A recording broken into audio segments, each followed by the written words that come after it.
नमस्कार दोस्तों, स्वागत है आपका एनएस एजुकेशन में।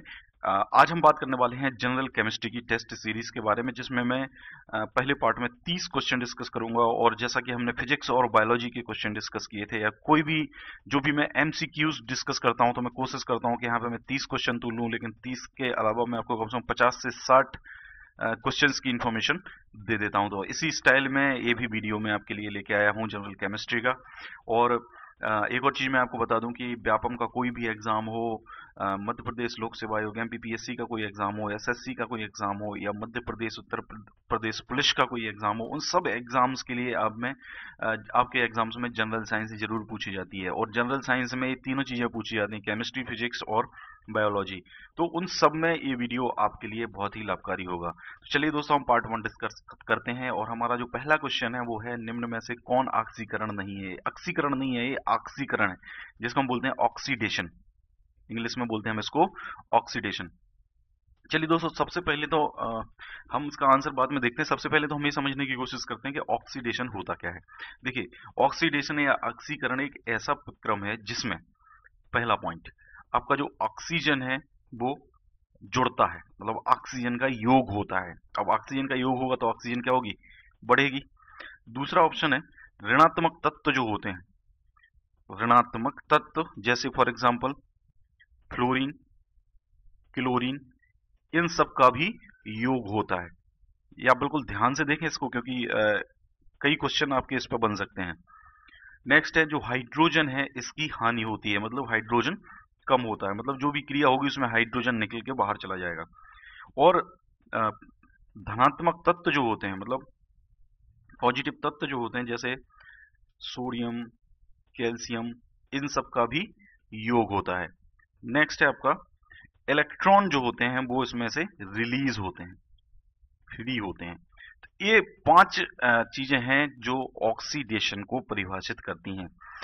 ऑक्सीजन आपका बढ़ता है, हाइड्रोजन आपका कम होता है, और ऋणात्मक तत्व जैसे फ्लोरीन, क्लोरीन ये बढ़ते हैं, धनात्मक तत्व सोडियम, कैल्शियम ये बढ़ते हैं, और इलेक्ट्रॉन्स रिलीज होते हैं। जैसे फॉर एग्जांपल, अब इसके हम एग्जांपल की बात करते हैं कि C+O2 ये बन जाता है हमारा CO2। तो इसमें हो क्या रहा है, ये कैसे बन रहा है? कार्बन था हमारे पास, तो हमने कार्बन को क्या किया? कार्बन को हमने जलाया, इसको हमने हीट दी। तो जब आप इसको हीट दोगे तो क्या होगा? वायुमंडल में जो भी ऑक्सीजन होगी, ऑक्सीजन के साथ अभिक्रिया करेगा, अभिक्रिया करने के फलस्वरूप कार्बन डाइऑक्साइड बना देगा। तो ये जो प्रक्रिया है, इस प्रक्रिया में क्या हो रहा है आपका? ये सीधा सीधा एग्जांपल है कि जब हमने कोयले को वायु में जलाया तो कार्बन डाइऑक्साइड ऑक्साइड गैस निकली। तो ये एक ऑक्सीडेशन का ही एग्जाम्पल है आपका। दूसरे एग्जाम्पल्स की अगर बात करें, तो जैसे हम जो श्वास लेते हैं, तो इस प्रक्रिया में आपका जो कोशिका के जो अणु होते हैं उनका ऑक्सीडेशन होता है, और ऑक्सीडेशन होने के बाद कार्बन डाइऑक्साइड गैस वहां से रिलीज होती है, निकलती है। तभी हम श्वास के रूप में ऑक्सीजन को लेते हैं और कार्बन डाइऑक्साइड ऑक्साइड को छोड़ देते हैं। तो श्वास लेने की जो प्रक्रिया है वो भी आपकी ऑक्सीकरण होता है। और इसको उपचयन के नाम से भी जाना जाता है, ऑक्सीकरण को उपचयन इस नाम से भी इसको जाना जाता है। तो ऑक्सीकरण, ऑक्सीडेशन या उपचयन। इसके अलावा मैं और आपको बता दूं, कोई भी चीज आप जब भी जलाते हो, तो देखिए, आपको पता होगा कि जब भी हम कोई चीज जलाते हैं तो जलाने के लिए ऑक्सीजन की आवश्यकता तो होती है। अगर ऑक्सीजन नहीं हो तो आप उसको जला नहीं सकते हैं। तो कोई भी दहन की क्रिया हो, जलाने की क्रिया हो, जैसे चाहे लकड़ी जलाओ, चाहे कोयला जलाओ, चाहे मोमबत्ती जलाओ, कुछ भी जलाओ, लालटेन जलाओ, तो ये सारी जो प्रक्रियाएं हैं ये आपकी ऑक्सीडेशन के कारण ही होती हैं। मतलब ये जो प्रक्रियाएं हैं ये ऑक्सीकरण ही होता है। और इसके अलावा एक और मैं आपको अच्छा एग्जांपल देता हूँ। जाड़े के दिनों में जो हरी घास होती है वो पीली पड़ जाती है, तो ये भी ऑक्सीडेशन का ही एग्जाम्पल होता है, और ये होता है हाइड्रोजन पेरोक्साइड के कारण। और एक और चीज मैं आपको बता दूं, जैसे हमने एक एग्जांपल लिया था, C+O2 is equal to CO2। अब यहाँ पे देखिए क्या हो रहा है, ऑक्सीजन का योग हो रहा है, किसमें योग हो रहा है? कार्बन में योग हो रहा है ऑक्सीजन का। अब जो जो भी पदार्थ है जिसका ऑक्सीकरण होता है, जैसे यहाँ पे किसका ऑक्सीकरण हो रहा है? कार्बन का ऑक्सीकरण हो रहा है, इनको कहा जाता है अपचायक या अबकारक, या इंग्लिश में इनको बोलते हैं रिड्यूसिंग एजेंट। रिड्यूसिंग एजेंट, अपचायक या अबकारक। अब देखिए कुछ मैं आपको एग्जांपल ही बता देता हूँ। ये जो जो भी इन्फॉर्मेशन मैं आपको दे रहा हूँ ये बहुत काम की इन्फॉर्मेशन है आपके लिए, इसको ध्यान से सुने आप।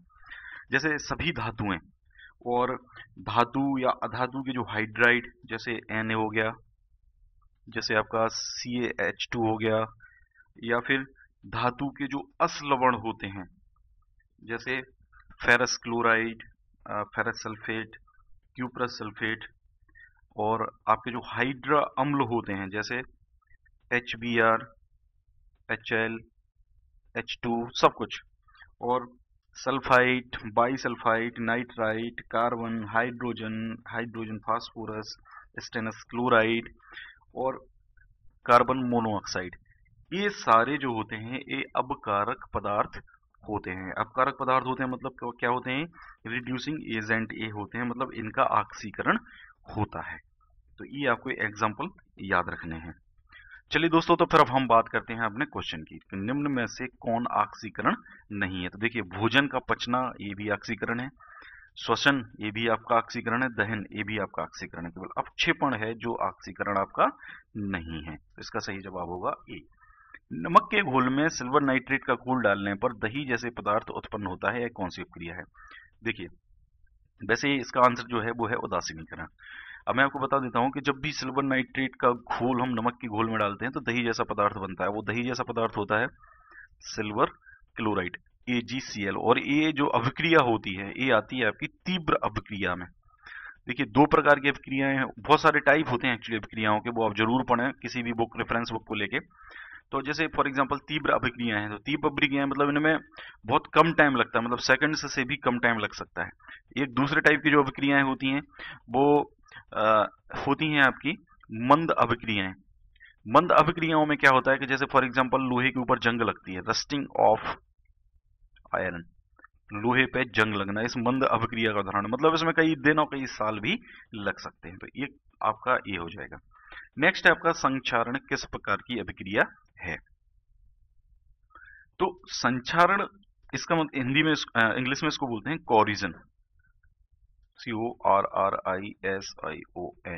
तो जो कोरिजन होता है या जो संक्षारण होता है, आपने देखा होगा कई बार घर में आपके यहाँ जो तांबा होता है, तांबे का कोई बर्तन होता है, अगर वो बहुत दिनों तक रखा रहता है तो उसके ऊपर एक हरे रंग की परत जम जाती है। तो इसका रीजन क्या होता है? जो ह्यूमिडिटी जो होती है वायुमंडल में, उस ह्यूमिडिटी के कारण ऐसा होता है। अब देखिए, मैं इसको आपको एज अ डेफिनेशन समझाता हूँ कि कोरोजन जब भी होता है किसी धातु को नम वायु में छोड़ने पर उस पर एक रंगीन परत का जमना कोरोजन कहलाता है। मतलब क्या होता है? ये हुआ क्या है एक्चुअली, जैसे कॉपर है आपका, तो कॉपर जो होता है आपका कॉपर कार्बोनेट में बन जाता है, कॉपर कार्बोनेट। अब जो कॉपर कार्बोनेट होता है ये क्या होता है? कॉपर का एक यौगिक होता है। मतलब हो क्या रहा है अल्टीमेटली, कॉपर को हमने खुली वायु में, नम वायु में छोड़ दिया, तो ह्यूमिडिटी और नम वायु के कारण, मतलब ह्यूमिडिटी और ऑक्सीजन के कारण ये प्रक्रिया हुई, और प्रक्रिया होने में कॉपर कार्बोनेट बना। कॉपर कार्बोनेट क्या है? कॉपर कार्बोनेट है एक यौगिक। किसका? कॉपर का एक यौगिक है। तो मतलब अर्थात वह धातु उस धातु के यौगिक में परिवर्तित हो गई। ये प्रक्रिया जो होती है इसको बोलते हैं संक्षारण। फॉर एग्जांपल मैं आपको बताता हूं, जैसे अगर सिल्वर है, चांदी जिसको हम बोलते हैं, चांदी है तो ये काली रंग की पड़ जाती है कुछ टाइम के बाद, और काले रंग की पड़ना मतलब सिल्वर सल्फाइड, सिल्वर सल्फाइड यौगिक में कन्वर्ट हो जाती है। और जैसे आपका जो कॉपर ही है, कॉपर कार्बोनेट में बन जाता है, और लोहे के ऊपर जैसे जंग लग जाती है, तो जंग लगने के बाद जो लोहा है उसका जो फॉर्मूला होता है वो होता है Fe2O3 इंटू XH2O इंटू, ये इंटू का मतलब होता है यहाँ पे कि इसकी कुछ भी वैल्यू हो सकती है, 1 2 3 4 एंड सो ऑन। तो ये Fe2O3 इंटू नहीं है एक्चुअली, यहाँ पे एक आप ये मान सकते हैं एक सफिक्स लगा हुआ है यहाँ पे, सफिक्स नहीं प्रीफिक्स यहाँ पे लगा हुआ है कि इसकी जगह 2H2O भी हो सकता है, 3H2O भी हो सकता है, डिपेंड करता है वो अभिक्रिया के ऊपर। तो ये आपका संक्षारण के एग्जाम्पल होते हैं। अच्छा, अब इसको लोहे को फॉर एग्जाम्पल अगर हमें जंग लगाने से बचाना है तो हमें क्या करना पड़ेगा? देखिए, लोहे को अगर जंग लगाने से बचाना है तो आपने देखा होगा कई बार हम उसके ऊपर पेंट कर देते हैं। एक तो ये बहुत अच्छा एग्जांपल है कि उसको पेंट कर दो, उसके ऊपर तेल लगा दो, ग्रीस लगा दो, जस्ते की परत भी हम उसके ऊपर चढ़ा सकते हैं, क्रोमियम का भी हम उसके ऊपर लेपन कर सकते हैं, और एनोडीकरण या फिर मिश्र धातु बना के हम उसको लोहे को जंग से बचा सकते हैं। अब देखिए यहाँ पे जो आपका आंसर है संक्षारण किस प्रकार की अभिक्रिया है, तो संक्षारण है आपका उपचयन अभिक्रिया। और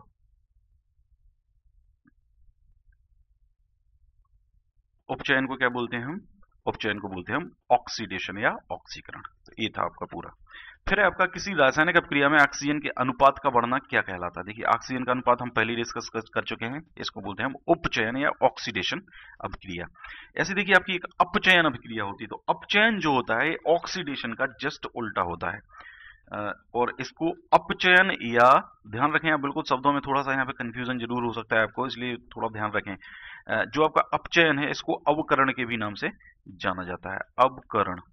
और ये जो प्रक्रिया होती है इसमें ऑक्सीजन की कमी होती है और जो विद्युत ऋणात्मक तत्व होते हैं उनकी कमी होती है, हाइड्रोजन का योग होता है, विद्युत धनात्मक तत्व जो होते हैं उनका उनका योग होता है, मतलब वो बढ़ते हैं, और जो इलेक्ट्रॉन्स होते हैं वो ग्रहण किए जाते हैं, मतलब लिए जाते हैं इलेक्ट्रॉन्स। तो ये आपकी जस्ट अपोजिट प्रक्रिया होती है। और जो कोई भी पदार्थ हो जिसका अपचयन हो रहा हो उसको आक्सीकारक या उपचायक कहा जाता है, आक्सीकारक या उपचायक। जैसे फॉर एग्जांपल ये है हमारा एक 2H2 प्लस O2, तो ये क्या बन जाएगा? 2H2O।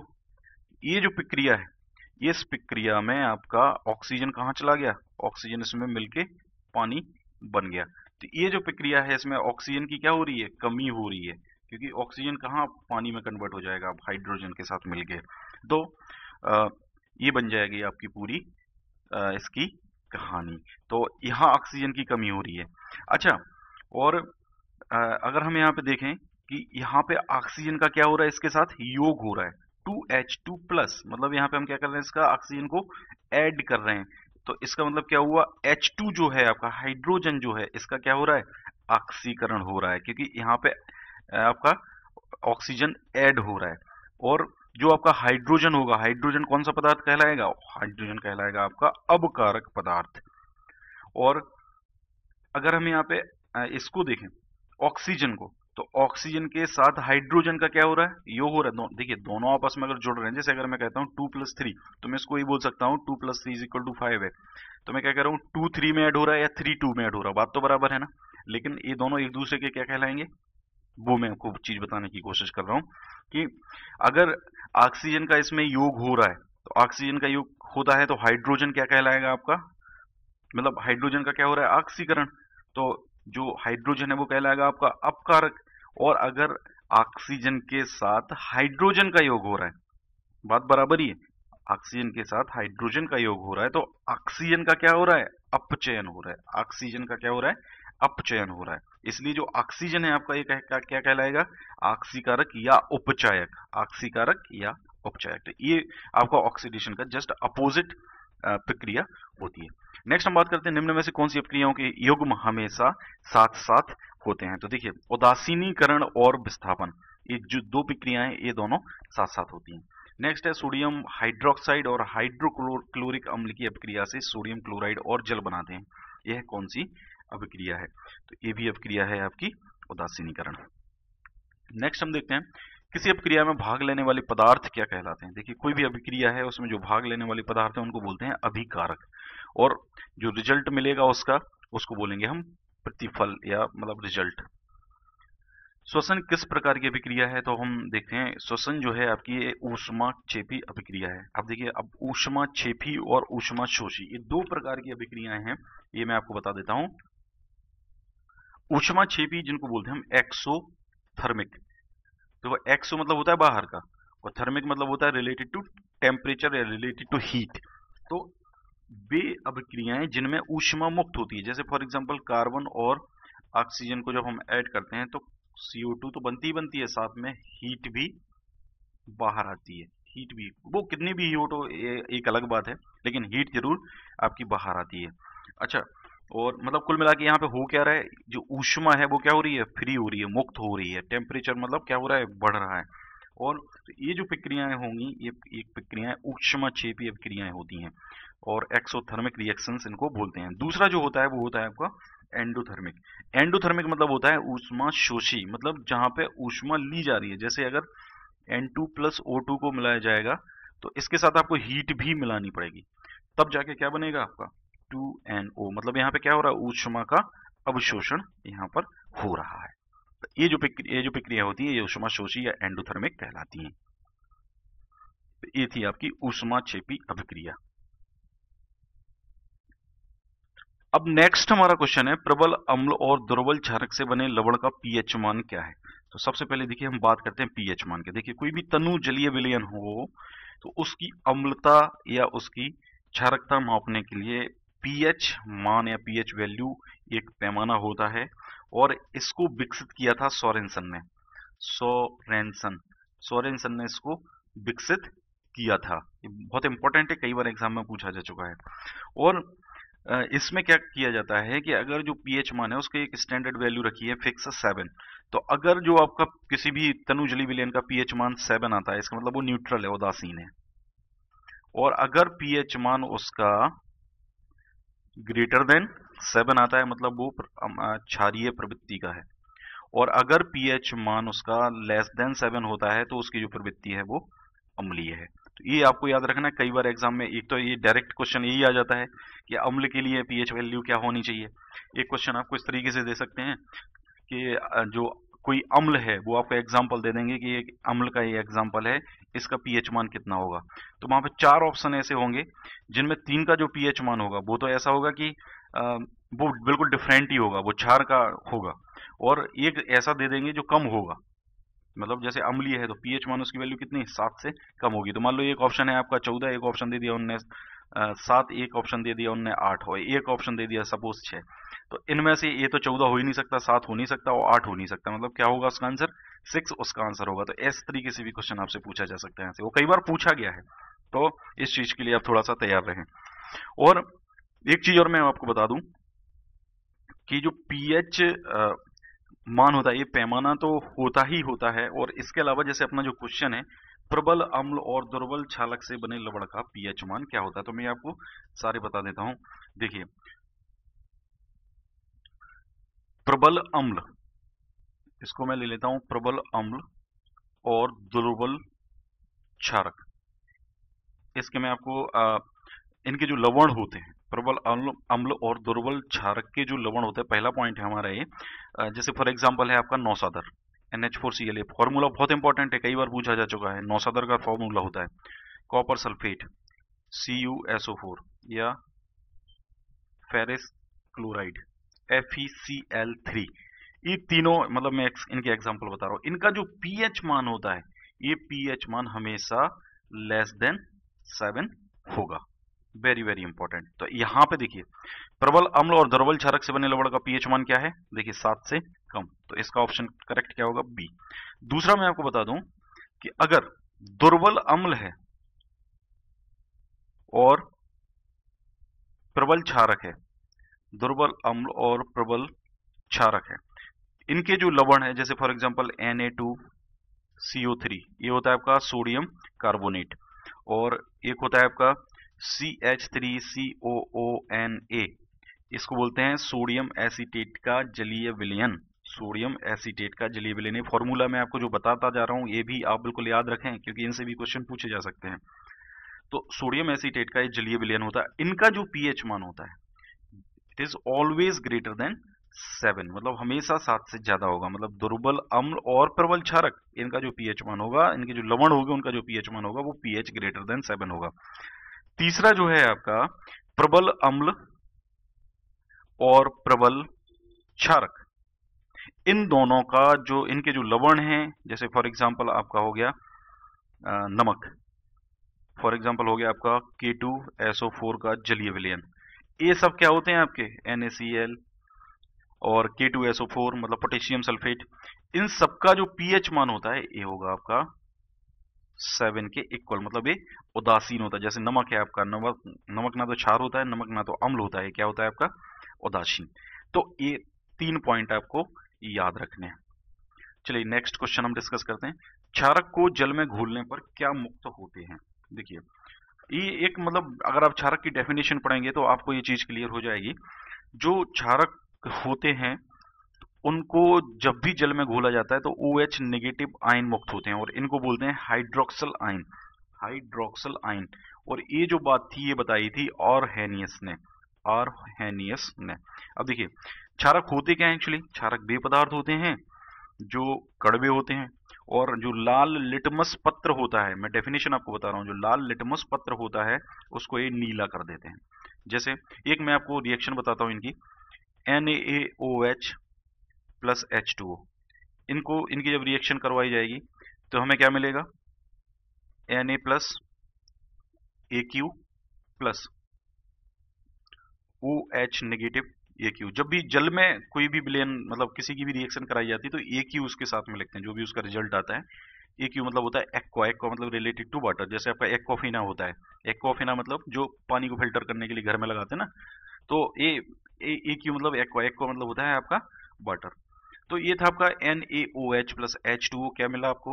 Na प्लस और OH नेगेटिव। तो ये OH नेगेटिव क्या मिला आपको? हाइड्रोक्सिल आयन मिला। दूसरा, ऐसे अगर हम अम्ल की बात करें तो जो अम्ल होते हैं जल में घुलकर क्या देते हैं? हाइड्रोजन प्लस, मतलब H प्लस ये देते हैं। तो ये हाइड्रोक्सिल आयन देते हैं और ये आपका हाइड्रोजन देते हैं। जैसे फॉर एग्जांपल आपका HCl प्लस H2O है, HCl प्लस H2O हमने किया तो हमें क्या मिला? H प्लस AQ और Cl नेगेटिव AQ। तो ये क्या मिला अपने को? मतलब हाइड्रोजन आयन। तो ये आपके अम्ल और क्षार दोनों की कहानी है। कुछ और चीज है जैसे आपका, चलिए यहाँ पे ये इतना ही रखते हैं, आगे देखते हैं, आगे बात करेंगे। नेक्स्ट है दही में किस प्रकार का अम्ल पाया जाता है? देखिए मैं आपको सारी बता देता हूँ। दही जो होता है, दही में जो अम्ल पाया जाता है वो पाया जाता है आपका लैक्टिक अम्ल। ऐसे जो आपका साइट्रिक अम्ल होता है, ये साइट्रिक या सैट्रिक भी इसको हम बोल सकते हैं। और जैसे खट्टी चीजें जो होती हैं, जैसे नींबू होता है फॉर एग्जांपल आपका, तो नींबू में ये पाया जाता है साइट्रिक अम्ल। और आपका जो इमली होती है, इमली के अंदर पाया जाता है आपका टार्टरिक अम्ल। अनानास होता है उसमें साइट्रिक और मैलिक दोनों पाए जाते हैं। अंगूर जो होता है आपका उसमें मैलिक और टार्टरिक 3:2 के रेशो में रहते हैं, मतलब 3:2 के रेशो में। कौन कौन? मैलिक एवं टार्टरिक। नेक्स्ट है, किसी अम्ल में मुख्य रूप से एक परमाणु अवश्य मौजूद रहता है जो धातु से अभिक्रिया करके एक गैस उत्पन्न करता है। तो वो गैस कौन सी है? वो गैस है आपकी हाइड्रोजन, जो यहाँ पे हम बात कर रहे थे अभी। H प्लस जो आयन आपका मुक्त हो रहा था, ये वही है आपका एक अम्ल की तरीके से आप देख सकते हैं कि जैसा डेफिनेशन अपन बात कर रहे थे यहाँ पे। और इसको हम बोलते हैं हाइड्रोजन प्लस को प्रोटॉन। यहाँ पे हम धातु की बात कर रहे हैं। और ये जो बात थी ये बताई थी ब्रॉन्स्टेड एंड लॉरी ने, ब्रॉन्स्टेड एंड लॉरी ने। नेक्स्ट है, वे पदार्थ जिनके स्वाद खट्टा होते हैं और जो नीले लिटमस के घोल को लाल बनाते हैं कहा जाता है? तो इसका सही जवाब होगा अम्ल। तो ये अम्ल की डेफिनेशन है। दूसरा, क्षारक की डेफिनेशन अपन डिस्कस कर ही चुके हैं। नेक्स्ट है, जल में घुलनशील भस्म क्या कहलाते हैं? जल में घुलनशील जो भस्म होते हैं वो क्षार कहलाते हैं। निम्न में से कौन प्रबल अम्लीय है? देखिए मैंने आपको पहले ही बताया था कि प्रबल अम्लीय होने के लिए आपको क्या चाहिए? जो मतलब जो पीएच वैल्यू हो वो क्या होनी चाहिए? 7 से कम होनी चाहिए। अब पीएच वैल्यू 7 से कम होनी चाहिए तो वो प्रबल मतलब अम्लीय होगा। लेकिन ये पूछ रहे हैं प्रबल अम्लीय, प्रबल अम्लीय मतलब जैसे एग्जांपल देखें, पीएच इक्वल टू 7 है तो पीएच इक्वल टू 7 क्या हो गया? उदासीन हो गया। पीएच इक्वल टू 14 हो गया तो ये क्या हो गया आपका? बहुत ज्यादा हो गया, ये तो 7 से ज्यादा ही हो गया है, तो ये क्षारक की कैटेगरी में आएगा। पीएच इक्वल टू 0 हो गया और पीएच इक्वल टू 3 हो गया, ये दोनों क्या है आपके? 7 से कम है। अब यहाँ पे प्रबल अम्लीय की बात कर रहे हैं तो ये दोनों ही अम्ल हैं, लेकिन प्रबल अम्लीय कौन होगा? देखिए जो स्केल है आपका पीएच स्केल, ये 7 को अपन ने रेफरेंस माना है। 7 के अगर अपन नीचे आते जाते हैं तो अम्लता बढ़ती जाती है, 7 के ऊपर जाते जाते हैं तो क्षारता बढ़ती जाती है। तो ये अगर यहाँ पे 0 है, यहाँ पे 3 है, तो कौन ज्यादा अम्लीय होगा? 0 ही ज्यादा अम्लीय होगा ना। तो इसका सही आंसर क्या होगा? PH is equal to 0। ये प्रबल अम्लीय और दुर्बल क्षारक भी का मतलब कैटेगरी में आएगा। नेक्स्ट हम बात करते हैं लिटमस रंजक बैगनी रंग का होता है जो निकाला जाता है, तो लाइकेन से निकाला जाता है लिटमस रंग को। शुष्क बुझा हुआ चूना पर क्लोरीन गैस की क्रिया से कौन सा पदार्थ बनता है? देखिए, जो शुष्क बुझा हुआ चूना होता है उस पर क्लोरीन गैस की जब भी अभिक्रिया कराई जाती है तो बनता है विरंजक चूर्ण। और विरंजक चूर्ण जो होता है वेरी वेरी इंपॉर्टेंट, बहुत इंपॉर्टेंट है, कई बार पूछा जा चुका है, इसको बोलते हैं ब्लीचिंग पाउडर।